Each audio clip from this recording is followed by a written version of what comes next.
พี่น้องในวันที่หักเอาแหน่งหน่อไม้ไปแกงมานี่หน่อไม้นอกิมซุงเพิ่นออกแหน่งในวันที่หักไปแกง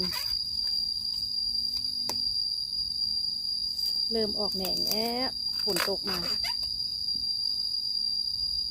ไปเอากออื่นอีกมีหลายกอ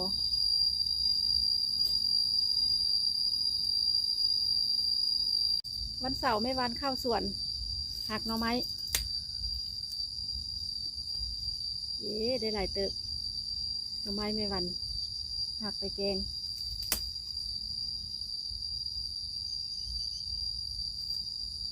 ได้หลายเติบแหน่งหน่อไม้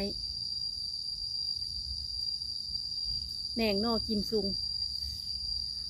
พอได้แกงวันเสาร์อยู่หัวอยู่สวน